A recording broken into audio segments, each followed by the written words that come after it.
breakfast. My name is Etoma Edu. It's the midweek already. Good morning. Thank you for joining us. I am Veronica Danny Boy.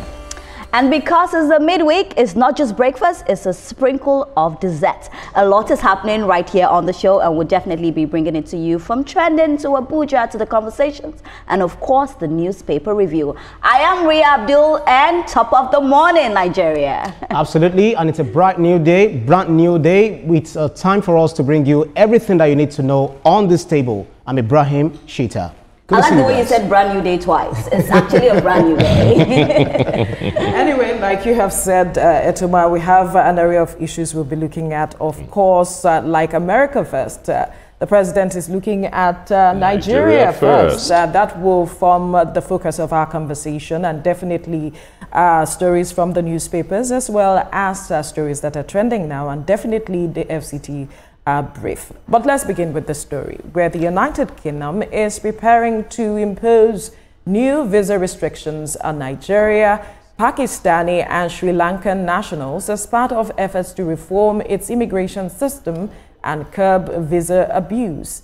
A recent report indicates that the UK Home Office has identified citizens from these countries as those likely to overstay their visas and later seek asylum, granting them permanent residency rights if approved.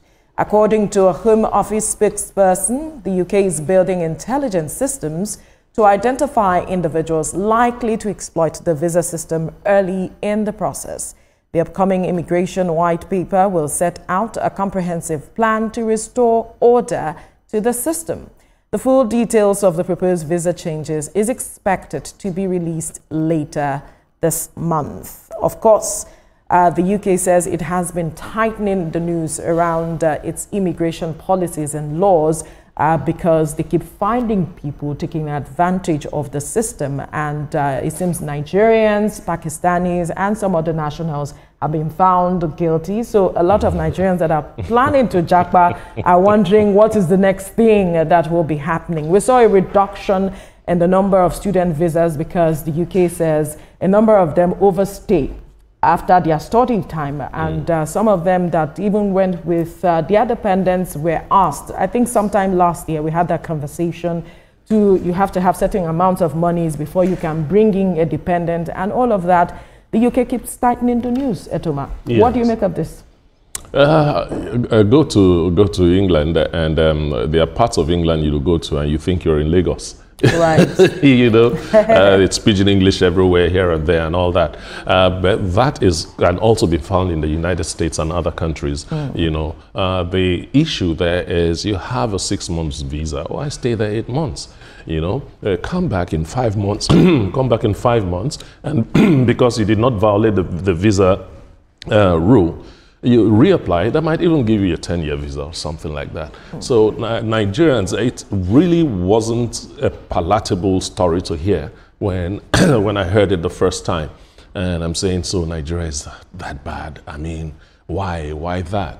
I just pray that Nigerians will be more responsible when it comes to things like that, and ensure as much as they can that they do not break the visa rules and come back home when it's time. The issue is that most of them seek asylum. At the end of the day, they give out one excuse for not wanting to go back home because of, according to them, the condition of what is happening. But from your perspective, what do you make of this? And the thing is that, so I was in UK about 2 months ago, and I'll tell you, it's not just Nigerians. This Pakistani people as well, we do not talk a lot about them, but they are a whole lot there. They do the Uber, and Indians too as well. Indians, Pakistanis, and Nigerians, of course. I remember there was a place I was at Birmingham, and I just thought I was in Nigeria because we had a lot of Nigerians there. But the Pakistanis as well are one people that they go there on either student's visa or work visa, and then they get there and they want to seek asylum. And some of them even start staying in the government house over there. So, but I'm not even going to speak for Pakistani or Indians because that's not my cup of tea. But let me speak to Nigerians. I believe that, you know, if you have a student visa and this visa has taken you either a student visa or a work visa, it's very important that you follow the rules and regulations in order not to give yourself a bad name, not just yourself, the country as well. Because it's not all Nigerians that do this. But for the Nigerians that have done this, now look at what is happening. There will now be tighter restrictions. They're checking your accounts. We know how the economy is, how many people have a lot of money like that. So it's really going to affect a lot of Nigerians. But teach us a lesson that when you get a visa for something, you should not go and seek for asylum. You can come back home. And that's why we're putting Nigeria first. This is what we're talking about on the table. Yeah. So, you know. Yeah. Right. That's right. So just as you said, just to add to what you said, if you go to central London, for instance, there is a street on central London. All of the streets is now owned by Pakistanis, the Asian people. Yeah. So you go to their kitchen, you find it's just more like you are little in Pakistan, their own country. yeah. And if you go to Peckham, in England, you find so many Nigerians there, speaking pidgin on the street of London. So, but it's not just a British policy thing. It's not just a UK thing. It's the failure of the system. It's our problem.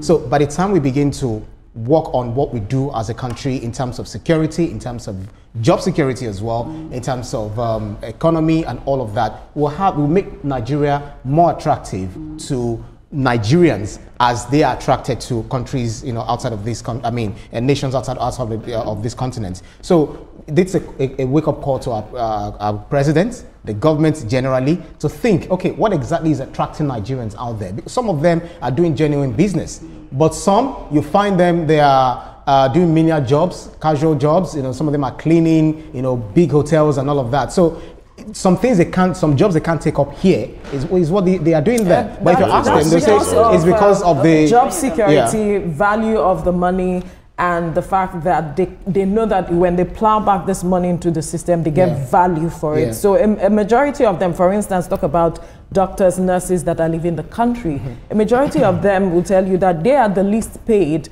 around the world, and when they go to these countries, the pay is better, the value is better, so they can take care of themselves, their families, and other dependents. So it's a combination of a lot of things, and they feel secured. I tell you what, the way these people work outside of this country, they work way more than the way they work.